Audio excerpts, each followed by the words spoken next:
MES ದಬ್ಬಾಳಿಕೆಯನ್ನು ಖಂಡಿಸಿ ನಾಳೆ ಕರ್ನಾಟಕ ಬಂದ್ಗೆ ಕರೆ ನೀಡಲಾಗಿದೆ.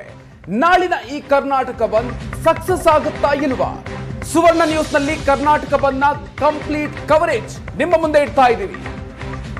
ಶಾಲಾ ಕಾಲೇಜು ವಿದ್ಯಾರ್ಥಿಗಳಿಗೆ ಈ ಬಂದ್ನ ಬಿಸಿ ತಟ್ಟುತ್ತಾ? ಯಾವ ಪ್ರಮಾಣದಲ್ಲಿ ಬಂದ್ ನಡೆಯುತ್ತೆ? ಯಾರ್ಯಾರು ಬೆಂಬಲವನ್ನು ಕೊಡ್ತಾ ಇದ್ದಾರೆ? ಇದಕ್ಕೆ ಸಂಬಂಧಪಟ್ಟಂತ ಸಂಪೂರ್ಣವಾಗಿರುವಂತಹ ಡೀಟೇಲ್ಸ್ ಅನ್ನ ನಿಮ್ಮ ಮುಂದೆ ಇಡ್ತಾ ಇದ್ದೀವಿ. ನಾಳೆ ಓಲಾ ಊಬರ್ ರಸ್ತೆಗೆ ಇಳಿಯಲ್ವಾ? ನಾಳಿನ ಕರ್ನಾಟಕ ಬಂದ್ಗೆ ಯಾರೆಲ್ಲ ಬೆಂಬಲವನ್ನ ಕೊಡ್ತಾ ಇದ್ದಾರೆ? ಕರ್ನಾಟಕ ಬಂದ್ಗೆ ಹೋಟೆಲ್ಗಳು ಬಂದ್ ಆಗುತ್ತಾ? ಇನ್ನು ಥಿಯೇಟರ್ ಓಪನ್ ಇರುತ್ತಾ ಇರಲ್ವಾ? ಕರ್ನಾಟಕ ಬಂದ್ಗೆ ಸಿಗ್ತಾ ಇಲ್ಲ ಸಂಪೂರ್ಣ ಬೆಂಬಲ. ವಾಟಾಳ್ ನಾಗರಾಜ್ ಕರೆದಿರುವಂತಹ ಈ ಬಂದ್ಗೆ ಬೆಂಬಲ ಸಿಗ್ತಾ ಇಲ್ಲ. ನೈತಿಕ ಬೆಂಬಲ ಅಷ್ಟೇ ಅಂತ ಹೋಟೆಲ್ ಮಾಲೀಕರು ಹೇಳ್ತಾ ಇದ್ದಾರೆ. ಬಂದ್ಗೆ ನಮ್ಮ ಬೆಂಬಲ ಇಲ್ಲ ಅಂತ ಸಾರಿಗೆ ನಿಗಮ ಹೇಳ್ತಾ ಇದೆ. ಇನ್ನು ಮೆಟ್ರೋ, ಬಿಎಂಟಿಸಿ, ಕೆಎಸ್ಆರ್ಟಿಸಿ ಕೂಡ ಇರುತ್ತೆ. ಎಂದಿನಂತೆ ಹೋಟೆಲ್, ಶಾಲಾ ಕಾಲೇಜುಗಳು ಕೂಡ ತೆರೆದಿರುತ್ತೆ. ಬ್ಯಾಂಕ್ ಕೂಡ ಇರುತ್ತೆ. ಕರವೇ ಸಂಘಟನೆಯ ಬೆಂಬಲವೂ ಕೂಡ ಇರೋದಿಲ್ಲ. ಕರ್ನಾಟಕ ಬಂದ್ಗೆ ಸಂಪೂರ್ಣವಾಗಿರುವಂತಹ ಬೆಂಬಲ ಸಿಗ್ತಾ ಇಲ್ಲ. ನೈತಿಕ ಬೆಂಬಲ ಅಷ್ಟೇ ಅಂತ ಹೋಟೆಲ್ ಮಾಲೀಕರು ಹೇಳ್ತಾ ಇದ್ದಾರೆ. ಸೊ ಹಾಗಾದ್ರೆ ಈ ಬಂದ್ ಎಷ್ಟರ ಮಟ್ಟಿಗೆ ಯಶಸ್ವಿಯಾಗುತ್ತೆ? ನಾಳಿನ ಈ ಬಂದ್ಗೆ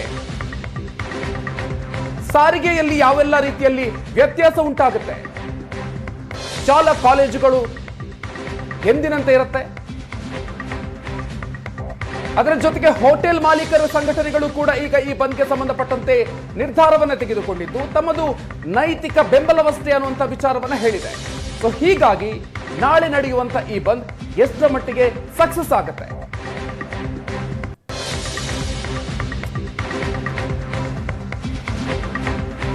ಸಂಪೂರ್ಣ ಬೆಂಬಲ ಸಿಗ್ತಾ ಇಲ್ಲ.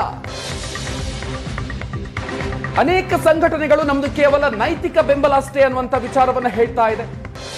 ಪ್ರಮುಖವಾಗಿ ಸಾರಿಗೆ ವ್ಯವಸ್ಥೆ ಸಂಪೂರ್ಣವಾಗಿ ಎಂದಿನಂತೆ ಇರುತ್ತೆ. ಅದರಲ್ಲೂ ಕೂಡ ಮೆಟ್ರೋ, ಬಿಎಂಟಿಸಿ, ಕೆಎಸ್ಆರ್ಟಿಸಿ ಬಸ್ ಎಲ್ಲವೂ ಕೂಡ ಸಹಜವಾಗಿ ಇರುತ್ತೆ. ಇನ್ನು ಶಾಲಾ ಕಾಲೇಜುಗಳು ಕೂಡ ನಡೆಯುತ್ತೆ. ಬ್ಯಾಂಕ್ ಕೂಡ ಇರುತ್ತೆ. ಕರವೇ ಸಂಘಟನೆಯ ಬೆಂಬಲ ಕೂಡ ಈ ಬಂದ್ಗೆ ಇಲ್ಲ. ಸೊ ಈ ಮೂಲಕ ಕರ್ನಾಟಕ ಬಂದ್ಗೆ ಸಂಪೂರ್ಣವಾಗಿರುವಂತಹ ಬೆಂಬಲ ಸಿಗ್ತಾ ಇಲ್ಲ. ನೈತಿಕ ಬೆಂಬಲ ಅಷ್ಟೇ ಅಂತ ಹೋಟೆಲ್ ಮಾಲೀಕರು ಕೂಡ ಹೇಳ್ತಾ ಇದ್ದಾರೆ. ರಾಜ್ಯದ ಹಲವು ಜಿಲ್ಲೆಗಳಲ್ಲೂ ಕೂಡ ಅಷ್ಟೇ ಪೂರ್ಣ ಪ್ರಮಾಣದ ಬೆಂಬಲ ಸಿಗ್ತಾ ಇಲ್ಲ.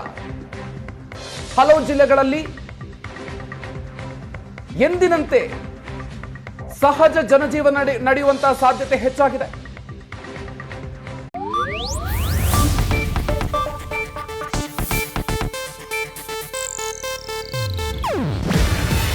ಇದು ಏಷ್ಯಾನೆಟ್ ನ್ಯೂಸ್ ನೆಟ್ವರ್ಕ್ ಪ್ರಸ್ತುತಿ. ನೀವು ನೋಡ್ತಿದ್ದೀರಾ ಏಷ್ಯಾನೆಟ್ ಸುವರ್ಣ ನ್ಯೂಸ್.